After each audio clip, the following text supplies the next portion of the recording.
할텐서울 복음방송 주안의 하나 3부 방송으로 이어집니다. 주안의 하나 3부에서는 예수님 안에 거하며 사는 삶이 어떤 것인지 함께 알아가는 프로그램 포도나무와 가지와 짧은 고전설교를 듣는 시간 성도들에게, 그리고 성경을 한 장씩 읽어나가며 지혜를 나누는 시간인 Let's Read the Bible이 준비되어 있습니다. 먼저 포도나무와 가지로 이어집니다.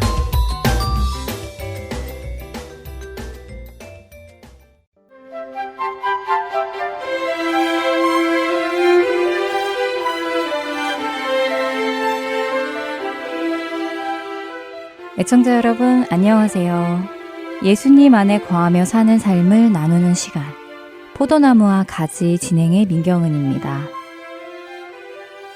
뉴스를 보면 아니 어떻게 이런 일이? 하며 놀라서 입이 다물어지지 않는 사건, 사고들이 많이 있습니다. 교회의 어떤 지인은 그래서 자신은 뉴스를 잘 안 보고 그 시간에 책을 본다고 하더라고요. 자신의 정신 건강을 위해서 책이 더 좋다고 말이지요. 저도 정말 그 말에 동의가 되었습니다. 세상에 일어나는 사건, 사고들을 보면 어떻게 이런 일이 하는 생각이 들며 우울해지기도 하니까요. 특히 저는 세상에서 일어나는 일들도 놀랍지만 사람들의 민낯이 벗겨지는 일을 마주할 때 정말 깜짝 놀라지 않을 수 없는데요. 겉으로 볼 때는 반듯해 보이고 선한 인상의 연예인이나 가치관이 올바르게 보이는 정치인들의 실제 모습을 알게 될 때 충격을 꽤 받기도 합니다. 와, 진짜 착해 보였는데, 진짜 가정적이고 반듯해 보였는데 어떻게 저런 일을 행했지? 하는 일들 많이 있지 않나요? 얼마 전에도 있었던 마약 사건에 연루된 한 남성 배우. 그는 한 가정의 아버지였고 좋은 이미지의 배우였지만 마약 사건으로 연일 뉴스에 보도가 되었었지요. 그 배우 외에도 많은 사람들이 그렇지요. 보여지는 이미지는 굉장히 선하고 깨끗했지만 클럽 사건, 마약 사건, 성추문 사건, 그리고 돈에 관련된 각종 비리 사건 등등 정치인들이나 연예인들의 본 모습을 마주할 때 씁쓸함을 감출 수 없습니다. 그런데 뉴스에서만 우리가 놀라게 될까요? 사실 교회 안에서도 씁쓸한 일들이 종종 있는데요. 제가 여러 사람을 통해 듣게 된 한 성도님의 모습도 꽤 충격적이었습니다. 교회에서는 헌금도 잘하고 청년들 밥도 잘 사주고 허허하며 늘 웃는 분이셨지만 본인이 운영하는 사업체에서는 굉장히 악하게 사람들을 대한다고 합니다.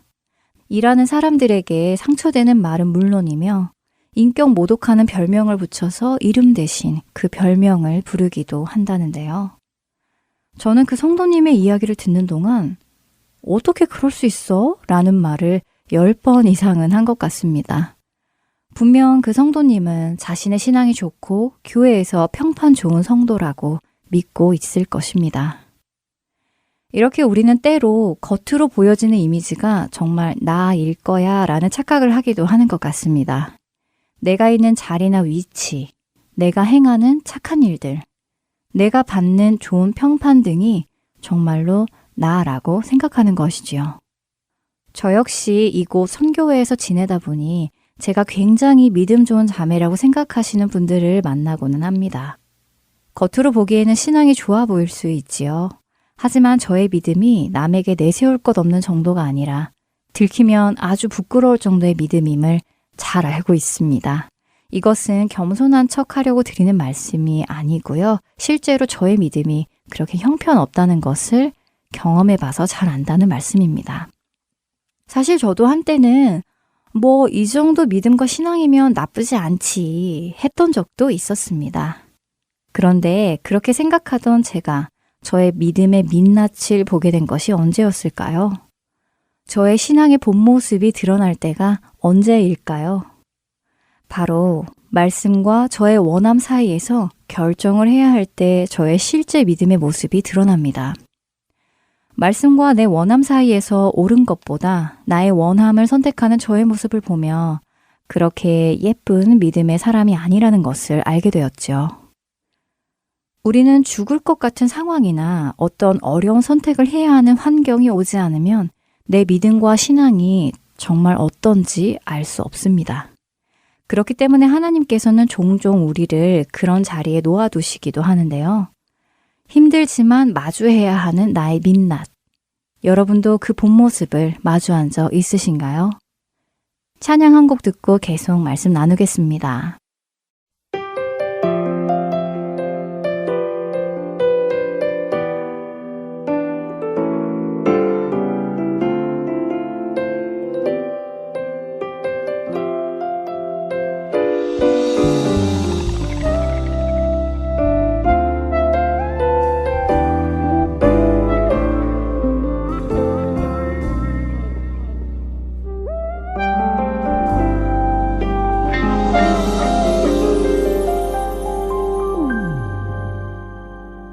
예수 나의 좋은 치료자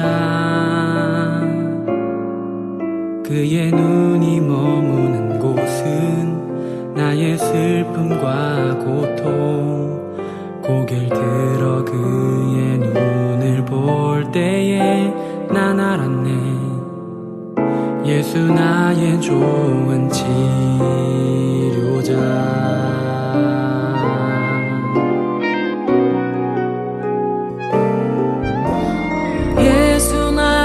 좋은 치료자 그의 손길이 닿는 곳은 나의 상처와 아픔 영원히 흐를 것 같았던 눈물 다 멎었네 예수 나의 치료자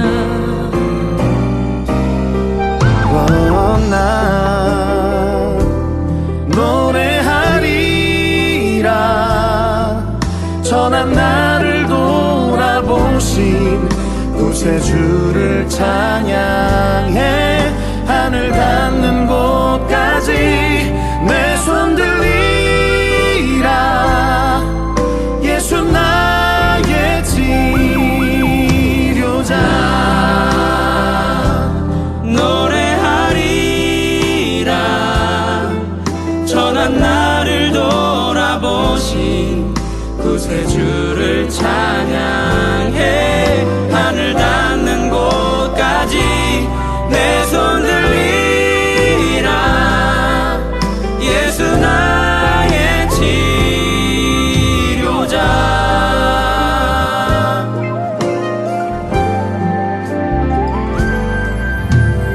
예수 나의 좋은 치료자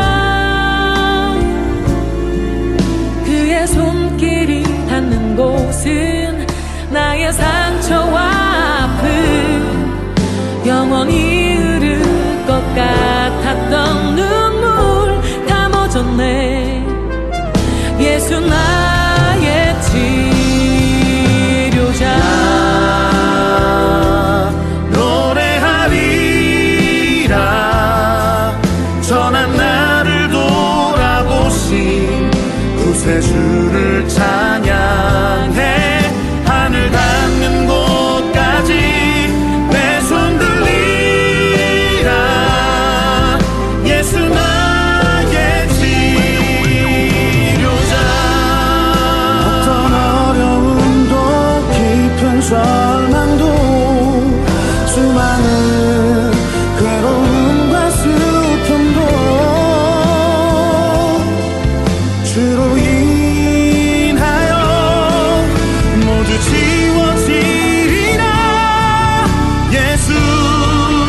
예수 나의 주 예수 나의 힘 예수 나의 치료자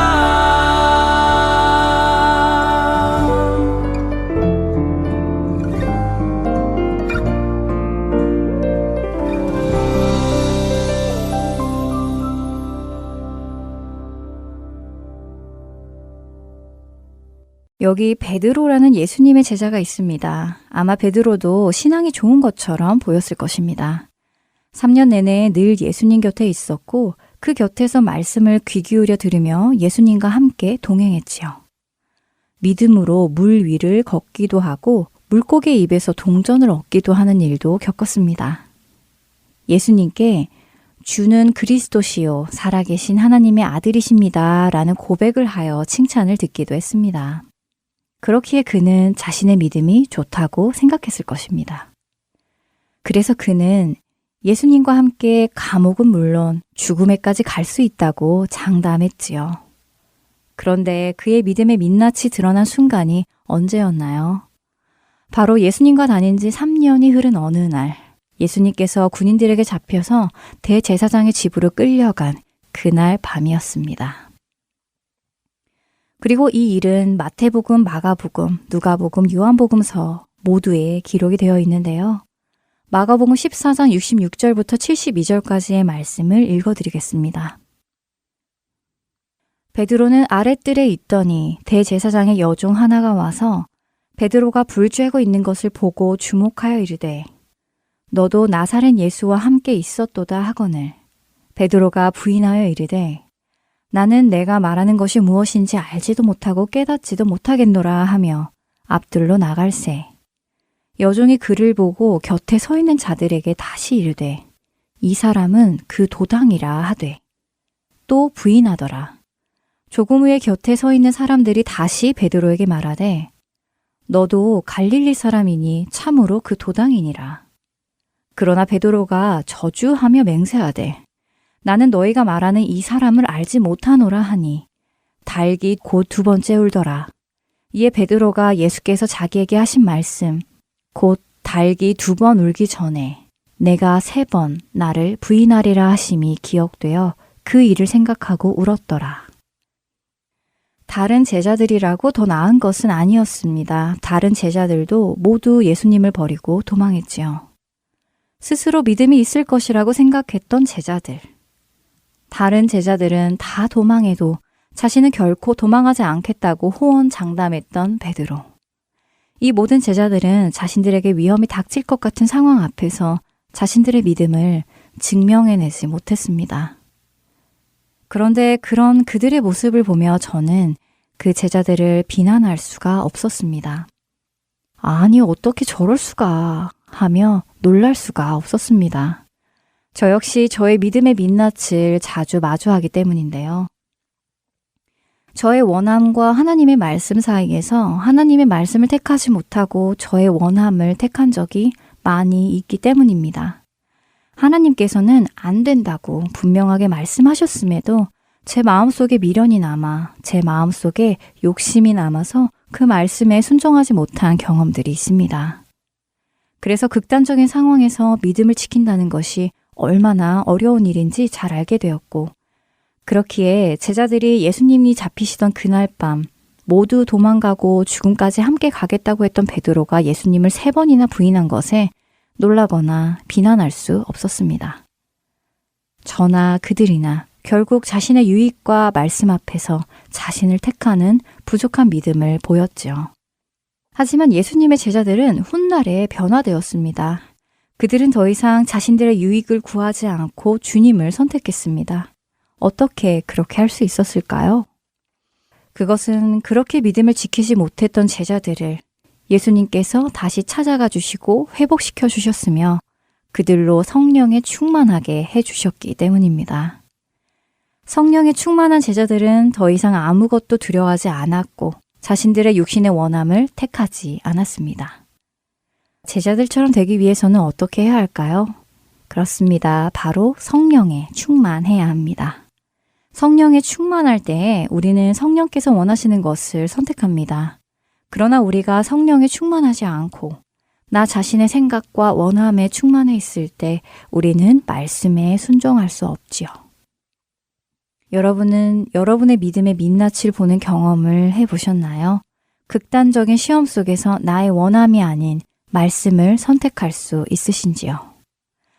아무리 겉으로 보기에 좋은 믿음을 가지고 있는 듯 보여도 우리는 그 극단의 시험 앞에 가기 전까지는 자신의 믿음의 실체를 보지 못합니다. 내 형제들아, 너희가 여러 가지 시험을 당하거든 온전히 기쁘게 여기라.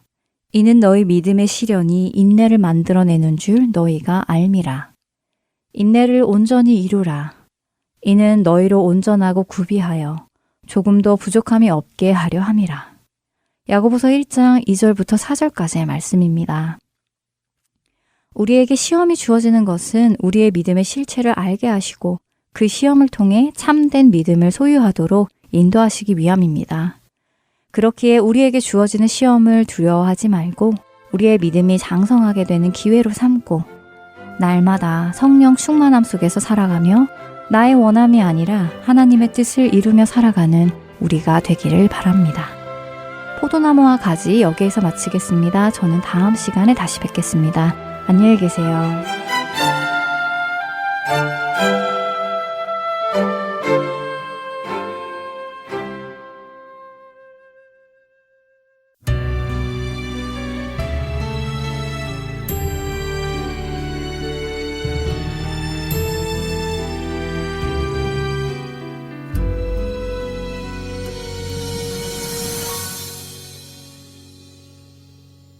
내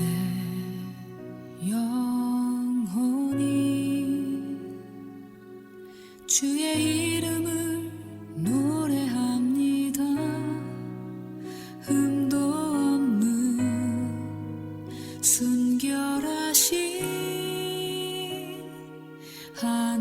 하나님의 귀한 어린 양, 내 평생에 주의 이름만 찬양합니다. 주의 사랑, 주의 은혜, 십자가 나 노래하네.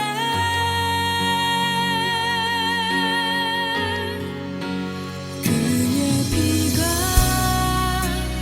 온 세상에 생명의 단비로 내리셨네.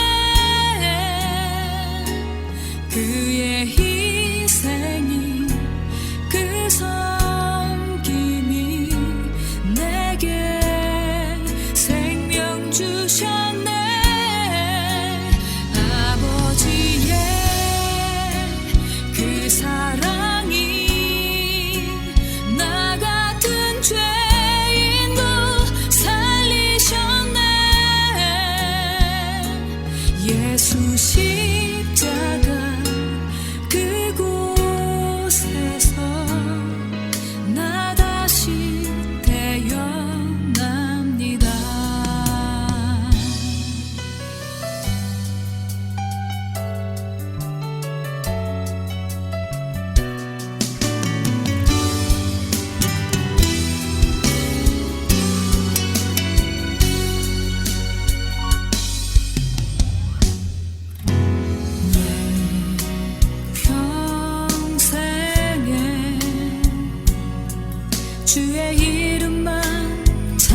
주셨네.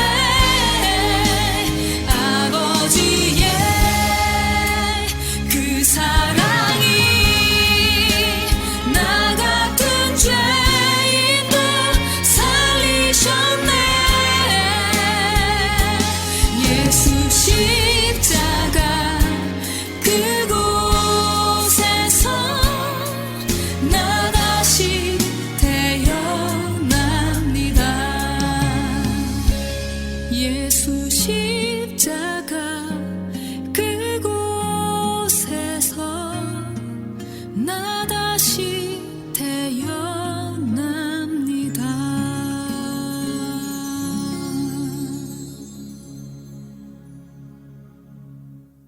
계속해서 고전설교 듣는 시간인 성도들에게로 이어집니다.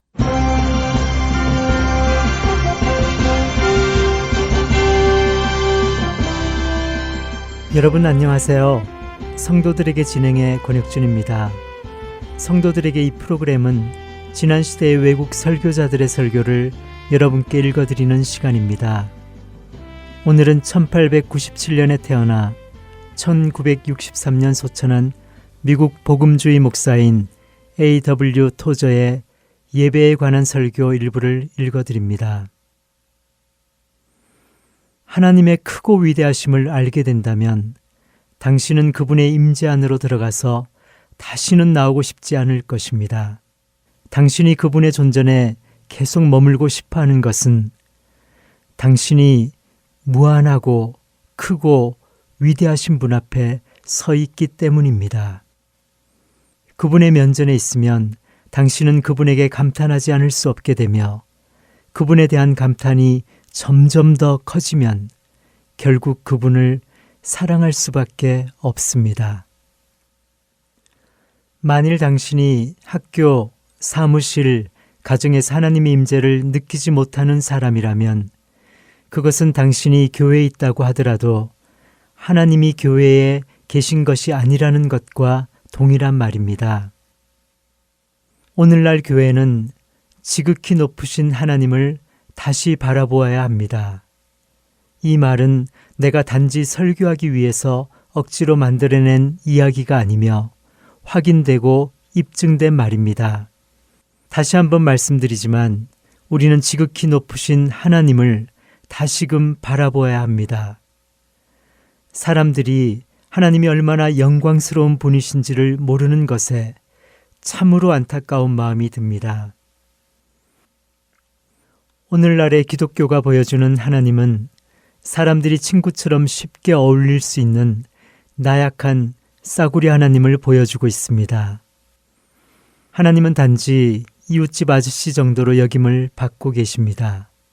그분은 단지 우리가 어려움에 처했을 때 도와주고 우리가 평안할 때는 우리를 그냥 내버려두는 그런 분으로 여김받고 있습니다. 여러분 생각은 어떻습니까? 이러한 것은 우리가 그분의 영광과 위대하심을 모르기 때문에 일어나는 일입니다. 과거 영적 거인들은 하나님의 임재를 깊이 체험하고 그 체험을 평생 기억하면서 살아갔습니다. 캄캄한 어두움의 공포가 아브라함에게 다가왔을 때처럼 혹은 불타는 떨기나무 가운데서 그를 부르시는 하나님을 뵙기를 두려워하여 모세가 그의 얼굴을 숨겼을 때처럼 처음 하나님을 만났을 때에 그들은 모두 두려움에 사로잡혔습니다. 그러나 대개의 경우 얼마 후 그 두려움은 즐거운 외경심으로 바뀌어 그 상태를 유지하다가 결국 하나님께 가까이 있다는 경건한 감정으로 변화합니다. 중요한 것은 그들이 하나님을 체험했다는 사실입니다. 만일 성도들과 선지자들이 하나님을 체험하지 못했다면 그들의 변화된 삶을 설명할 수 있을 만한 다른 근거는 없습니다. 하나님을 체험하지 못한 사람이 어떻게 그들처럼 살 수 있겠습니까? 그들이 수많은 세대에 걸쳐서 끼친 막대한 영향력을 어떻게 달리 설명할 수 있겠습니까? 그들이 그토록 큰 일들을 할 수 있었던 것은 그들이 의식적으로 하나님과 교제를 나누며 일했고 자신에게 임하신 하나님께 기도드린다는 확신을 가지고 기도했기 때문입니다. 우리 믿음의 조상들은 하나님이 우리와 함께하고 계신다는 느낌이 너무나 황홀하다고 우리에게 증거했고 우리도 이것을 체험적으로 알고 있습니다. 이런 체험적인 인식이 있기 때문에 세상 사람들이 아무리 기독교를 공격해도 흔들리지 않은 것입니다.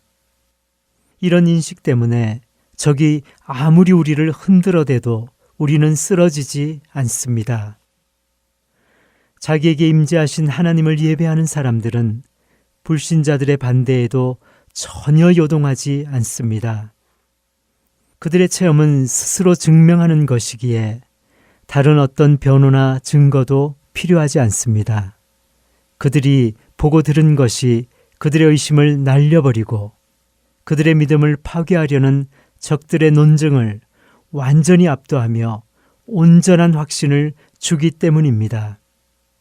참 그리스도인의 체험의 본질은 하나님을 정말로 만나는 것입니다. 하나님을 만나는 것 이외의 다른 것들은 부수적인 것입니다. 하나님과의 만남이 없다면 종교는 실체의 그림자이며 다른 사람의 체험을 옮기는 싸구려 모방일 뿐입니다. 유년기부터 노년기까지 교회 안에서 살면서 눈이 있어도 보지 못하고 귀가 있어도 듣지 못하며 영혼이 있어도 사랑하지 못하고 오직 신학과 논리가 합성해낸 신만을 안다면 그것이야말로 크나큰 비극이 아닐 수 없습니다. 오직 하나님만이 중요하다는 강력한 감정이 신자를 순식간에 사로잡을 수 있습니다. 이 감정은 그의 삶과 사상 속으로 깊숙이 파고 들어가 그의 모든 판단과 가치관에 영향을 미칩니다. 그러면 그는 자신이 사람들의 견해로부터 자유롭다는 것을 느낍니다. 그는 오직 하나님만을 기쁘게 해드려야 한다고 갈망하게 됩니다. 그는 자신이 하늘에 계신 아버지를 기쁘게 해드린다고 확신할 때 가장 큰 기쁨을 느끼게 됩니다. 하나님께 나아갈 때 우리는 그분과 우리 사이의 관계에서 주도권을 가지고 적극적으로 나서는 분은 우리가 아니라 하나님이시라는 것을 확신하면서 그분의 존전으로 나아가야 합니다. 우리가 시끄럽고 분주한 활동을 전부 그치고 하나님의 음성을 듣고 그분을 느낄 수 있게 될 때까지 그분은 기다리십니다. 그런 시간이 되어서야 비로소 우리는 우리의 주의를 성삼위 하나님께 집중시킬 수 있습니다. 성부, 성자, 성령 중에서 어떤 분이 현재 우리의 관심을 끌려 하시는지는 중요하지 않습니다. 성령님이 현재 우리가 가장 주목해야 할 분을 우리의 마음에 떠오르게 하시리라고 믿기만 하면 됩니다. 구약에 나오는 성막은 죄악의 항무지를 떠나 하나님의 면전으로 가는 영혼의 내적 여행을 잘 설명해 주는 좋은 예가 됩니다. 하나님께 돌아온 죄인은 우선 바깥들로 들어갑니다. 거기서 그는 노수로 된 번제단에서 피의 제물을 드리고 가까이 있는 물두멍에서 자신을 씻습니다. 그런 다음 그는 휘장을 통하여 성소로 들어갑니다. 성소 안에는 자연광이 없으며 세상에 비치신 예수님을 상징하는 정금 등대가 부드러운 빛을 비추고 있습니다. 또한 성소 안에는 생명의 떡이신 예수님을 상징하는 진설병과 끊임없는 기도를 상징하는 분향단이 있습니다.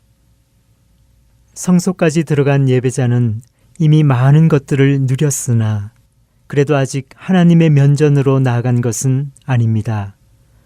성소와 지성소를 가르는 또 다른 휘장이 있는데 이 휘장을 통해서 지성소로 들어가면 속죄소 위에 하나님이 장엄하고 영광스럽게 거하십니다. 지성소에는 오직 대제사장만이 1년에 한 번 들어갈 수 있었습니다. 그는 반드시 피를 가지고 들어가서 자신의 죄와 백성의 죄를 위해 그 피를 드렸습니다. 우리 주님께서 갈보리 십자가에서 돌아가실 때 찢어진 휘장이 바로 이 두 번째 휘장입니다. 성경 기자에 따르면 이 휘장이 찢어졌기 때문에 세상의 모든 예배자들이 하나님의 면전으로 나아갈 수 있는 새롭고 산 길이 열렸다고 합니다. 성경은 우리가 개인적인 체험을 통해서 하나님을 알 수 있다고 말합니다. 성경에서 가장 특징적으로 나타나는 분은 동산 나무 가운데로 거닐면서 모든 것들에게 향기를 불어넣으시는 사랑의 하나님이십니다. 우리가 하나님께 집중하기 시작할 때 영적인 것들은 우리의 내적인 눈앞에서 구체화될 것입니다. 그리스도의 말씀에 순종하면 하나님의 내적 계시가 나타날 것입니다. 이런 내적 계시를 받은 사람은 마음이 정결한 자에게 약속된 대로 하나님을 볼 것입니다. 예수님은 마음이 청결한 자는 복이 있나니 그들이 하나님을 볼 것이며 라고 하셨습니다. 그렇게 되면 하나님에 대한 새로운 의식이 우리를 사로잡을 것이며 우리는 우리의 생명이 되시며 우리의 모든 것이 되시는 하나님을 맛보고 내적으로 느끼며 그분의 말씀을 듣기 시작할 것입니다. 참 빛, 곧 세상에 와서 각 사람에게 비치는 그 빛이 계속 비칠 것입니다. 우리의 영적 능력이 더욱 예리하고 확실해질수록 하나님은 그만큼 우리에게 위대한 모든 것이 되실 것이며 그분의 임재가 우리 삶의 영광과 경의가 될 것입니다. 하나님의 임재의 현시, 즉 그분의 임재의 나타남은 그분의 임재와는 다릅니다. 임재의 현시 없이 임재가 있을 수 없습니다. 다시 말해서 우리가 전혀 의식하지 못한다고 해도 하나님은 여기에 계실 수 있습니다. 한편 우리가 그분의 임재를 의식할 때에만 그분은 현시하십니다. 우리 편에서 해야 할 일은 하나님의 영에 순종하는 것입니다.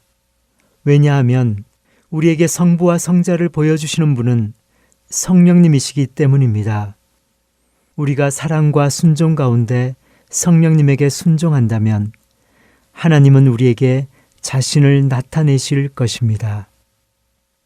하나님의 얼굴빛으로 밝게 빛나는 삶과 명목상 그리스도인들의 삶을 구분하는 것도 바로 이런 하나님의 현시가 있는지 없는지를 보면 됩니다. 하나님의 임재는 기독교의 핵심 진리입니다. 기독교의 메시지의 핵심에 계신 하나님은 그분의 구속받은 자녀들이 그분의 임재를 명확히 의식하기 바라는 하나님이십니다. 그러나 안타깝게도 현재 유행하는 기독교는 그분의 임재를 단지 이론으로만 알고 있습니다. 따라서 그분의 임재가 현재의 신자들에게서 실현될 수 있다는 그들만의 특권을 강조하지도 않고 우리의 영적 지위가 하나님의 면전에 있다고 말로만 가르칠 뿐 그분의 임재를 체험해야 할 필요성에 대해서는 침묵합니다. 현재 유행하는 기독교에서는 맥체인 같은 사람을 움직였던 불같은 열정을 찾아볼 수 없습니다. 현재 세대의 그리스도인들은 그들의 영적 지위가 하나님의 면전에 있다고 말하면서 자신들을 위로할 뿐입니다. 불타는 정열 대신 천박한 만족이 있을 뿐입니다. 우리는 우리의 영적 지위에 안주하는 것으로 만족할 뿐 개인적인 체험의 부재에 대해서는 거의 신경을 쓰지 않습니다. 대체로 경건한 두려움, 경외심을 가져다주는 하나님의 임재가 우리 가운데 없다는 것이 오늘날의 문제입니다.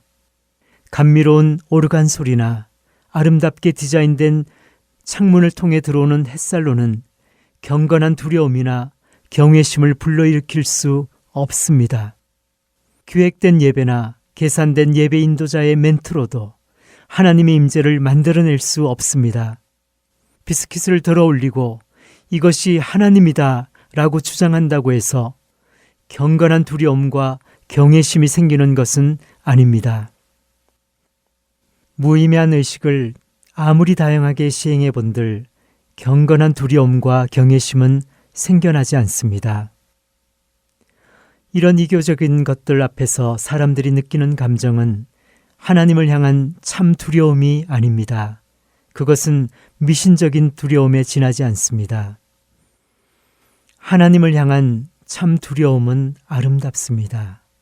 왜냐하면 그것은 예배요, 사랑이며 경외이기 때문입니다.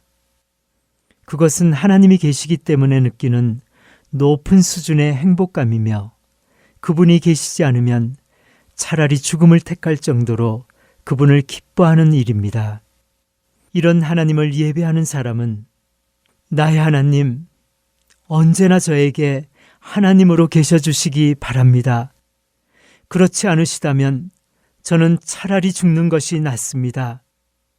하나님 이외에 다른 신을 생각한다는 것은 있을 수 없는 일입니다. 라고 기도하게 될 것입니다.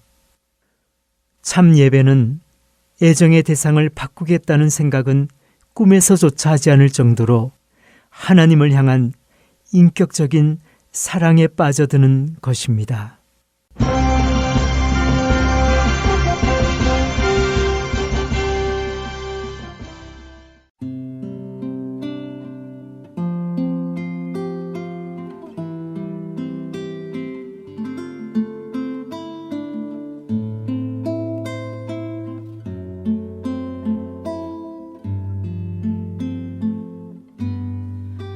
주 예수보다 더 귀한 것은 없네. 이 세상 부귀와 바꿀 수 없네. 영 죽을 내 대신 돌아가신 그 놀라운 사랑 잊지 못해. 세상 즐거움 다 버리고 세상 사랑 다 버렸네.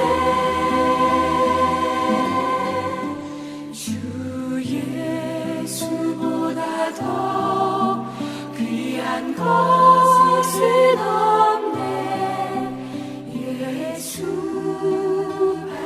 예수밖에는 없네. 주 예수보다 더 귀한 것은 없네. 이 세상 행복과 바꿀 수 없네. 유혹과 핍박이 몰려와도 주 섬기는 내 맘 변치 못해. 세상 즐거움 다 버리고 세상 사랑 다 버렸네. 주 예수보다 더 귀한 것은 없네. 예수밖에는 없네.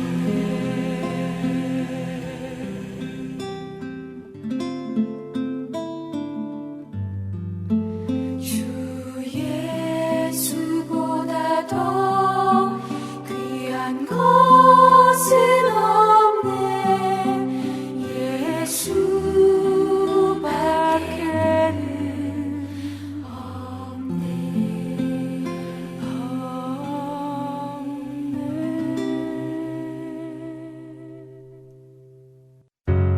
다시 숨을 고르 복음방송이다. 어머, 뭐야? 카톡으로 방송을 받을 수 있는 거였어요? 그럼요. 할트앤서울 복음선교회로 전화주세요. 방송국 전화번호는 602-866-8999번입니다.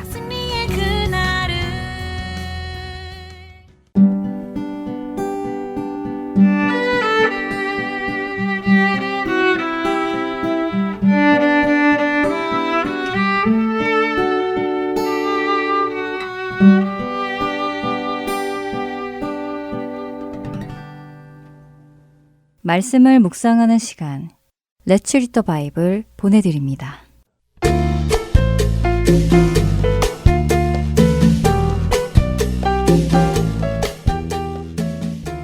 애청자 여러분, 안녕하세요. Let's Read the Bible 진행의 설교입니다. 여러분은 방언의 은사를 받아 방언을 하시나요? 하시는 분들도 계시고 아닌 분들도 계실 텐데요. 사실 처음 교회를 방문한 사람들은 방언을 하는 사람들을 보면 깜짝 놀랍니다. 마치 귀신에 들린 사람처럼 느껴지기도 하고 미친 사람처럼 보이기도 하지요. 그래서 교회를 다시 가지 않았다고 말하는 사람들도 많이 봅니다. 방언이 세상에 존재하는 어느 지역의 언어이냐, 아니면 사람이 알아들을 수 없는 천상의 언어이냐 하는 신학적 논쟁은 합의를 보지 못하고 여전히 존재합니다. 그러나 그것이 존재하는 지역의 언어이든 사람이 알아듣지 못하는 언어이든 그것을 명확히는 알 수 없지만 성경은 분명 방언의 은사를 성령님께서 주신 은사로 인정합니다. 하지만 고린도 교회는 그 방언의 은사를 무분별하게 사용했고 그로 인하여 교회 안에 무질서와 분란을 가지고 왔지요.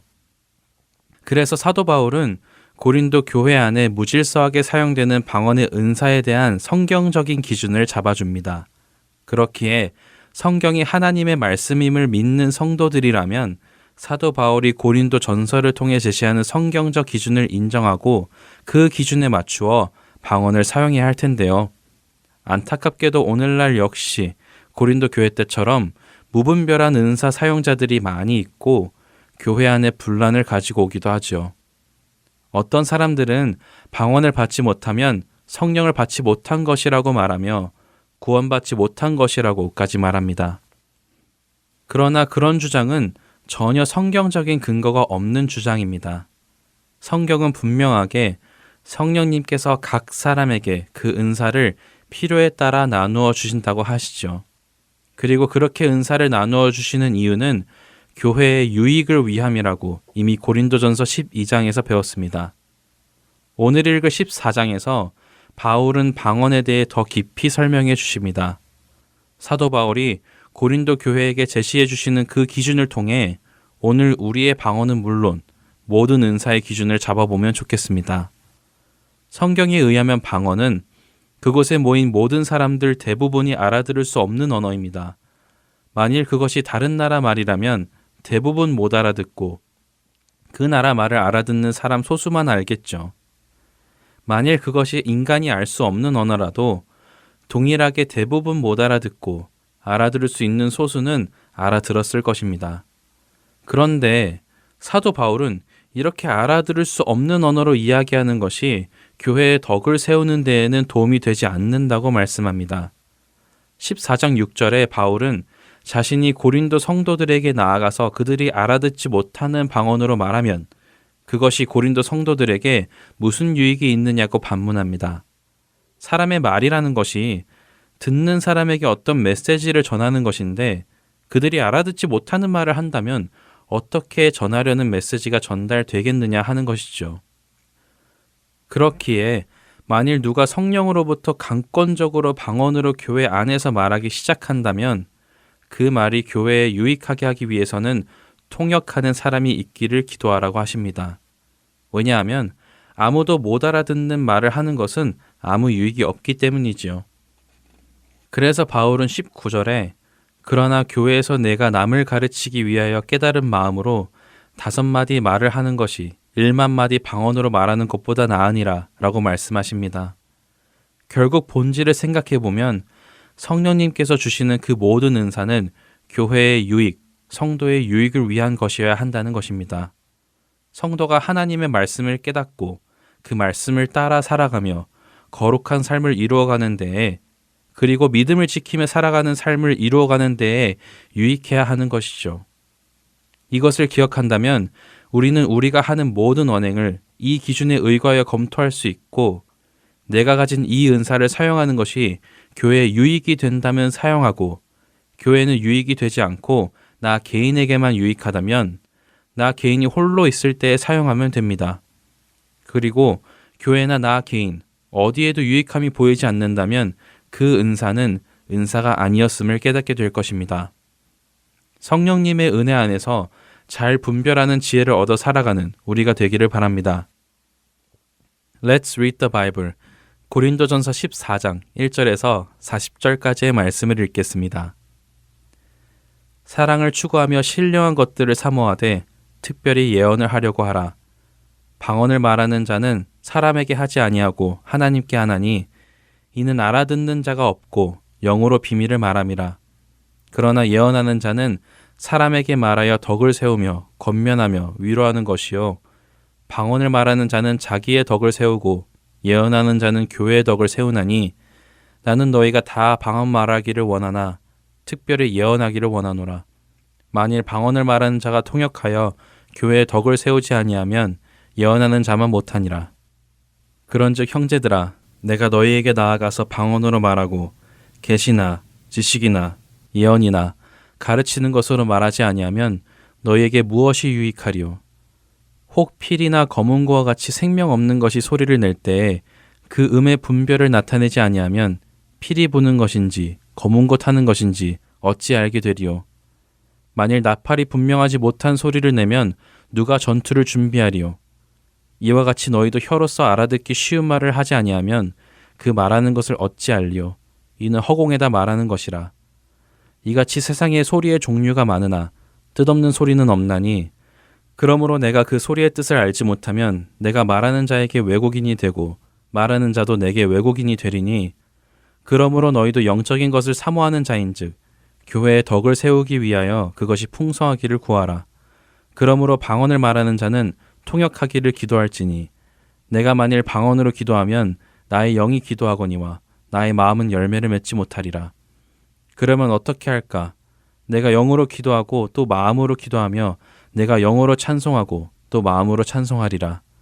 그렇지 아니하면 내가 영으로 축복할 때에 알지 못하는 처지에 있는 자가 내가 무슨 말을 하는지 알지 못하고 내 감사에 어찌 아멘하리요?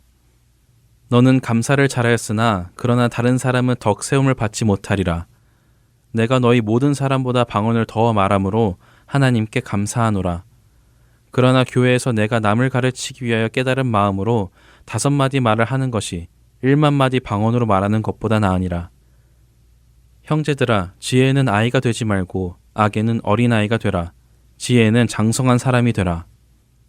율법에 기록된 바 주께서 이르시되 내가 다른 방언을 말하는 자와 다른 입술로 이 백성에게 말할지라도 그들이 여전히 듣지 아니하리라 하였으니, 그러므로 방언은 믿는 자들을 위하지 아니하고 믿지 아니하는 자들을 위하는 표적이나 예언은 믿지 아니하는 자들을 위하지 않고 믿는 자들을 위함이니라. 그러므로 온 교회가 함께 모여 다 방언으로 말하면 알지 못하는 자들이나 믿지 아니하는 자들이 들어와서 너희를 미쳤다 하지 아니하겠느냐. 그러나 다 예언을 하면 믿지 아니하는 자들이나 알지 못하는 자들이 들어와서 모든 사람에게 책망을 들으며 모든 사람에게 판단을 받고 그 마음에 숨은 일들이 드러나게 되므로 엎드려 하나님께 경배하며 하나님이 참으로 너희 가운데 계신다 전파하리라. 그런즉 형제들아, 어찌할까? 너희가 모일 때에 각각 찬송시도 있으며 가르치는 말씀도 있으며 계시도 있으며 방언도 있으며 통역함도 있나니 모든 것을 덕을 세우기 위하여 하라. 만일 누가 방언으로 말하거든 2사람이나 많아야 3사람이 차례를 따라하고 1사람이 통역할 것이요. 만일 통역하는 자가 없으면 교회에서는 잠잠하고 자기와 하나님께 말할 것이요. 예언하는 자는 2이나 3이나 말하고 다른 이들은 분별할 것이요. 만일 곁에 앉아있는 다른 이에게 계시가 있으면 먼저 하던 자는 잠잠할지니라. 너희는 다 모든 사람으로 배우게 하고 모든 사람으로 권면을 받게 하기 위하여 하나씩 하나씩 예언할 수 있느니라. 예언하는 자들의 영은 예언하는 자들에게 제재를 받나니 하나님은 무질서의 하나님이 아니시오 오직 화평의 하나님이시니라. 모든 성도가 교회에서 함과 같이 여자는 교회에서 잠잠하라. 그들에게는 말하는 것을 허락함이 없나니 율법에 이른 것 같이 오직 복종할 것이요. 만일 무엇을 배우려거든 집에서 자기 남편에게 물을지니 여자가 교회에서 말하는 것은 부끄러운 것이라. 하나님의 말씀이 너희로부터 난 것이냐 또는 너희에게만 임한 것이냐. 만일 누구든지 자기를 선지자나 혹은 신령한 자로 생각하거든 내가 너희에게 편지하는 이 글이 주의 명령인 줄 알라. 만일 누구든지 알지 못하면 그는 알지 못한 자니라.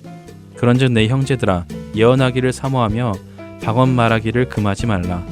모든 것을 품위 있게 하고 질서 있게 하라. Let's read the Bible. 고린도전서 14장 1절에서 40절까지의 말씀을 읽었습니다.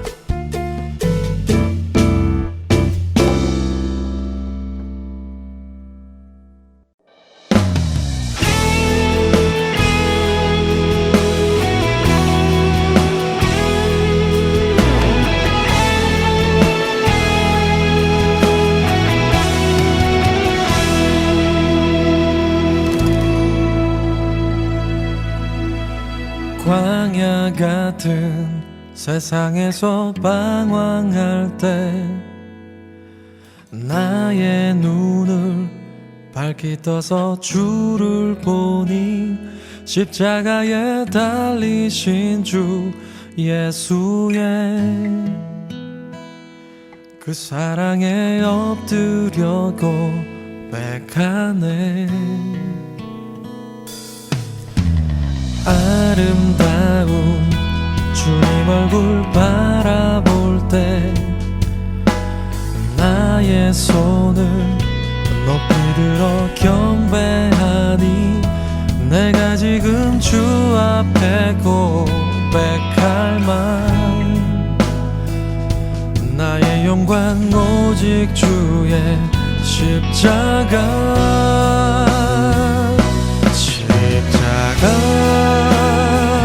그 그늘 밑에 내가 영원히 쉬기 원하네. 십자가 그 그늘 밑에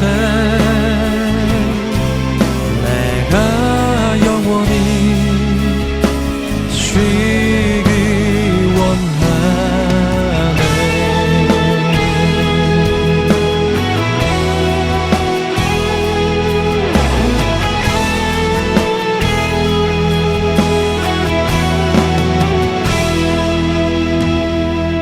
아름다운 주님 얼굴 바라볼 때 나의 손을 높이 들어 경배하니 내가 지금 주 앞에 고백할 말 나의 영광 오직 주의 십자가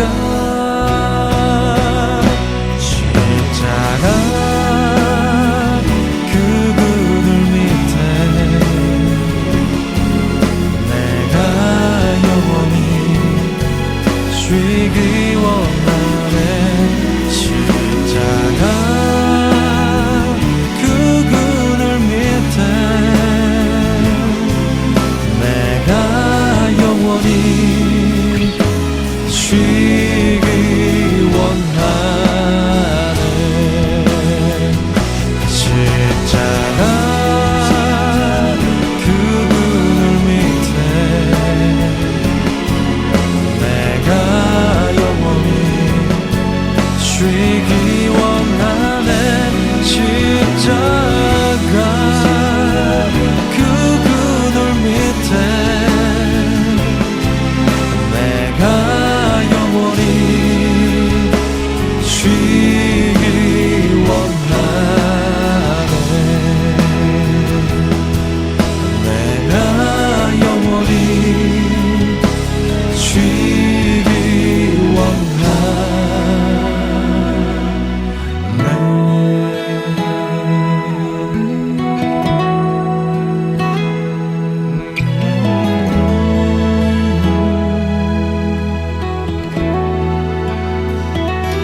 주안의 하나 3부 순서는 여기까지입니다. 주안의 하나 4부로 이어집니다.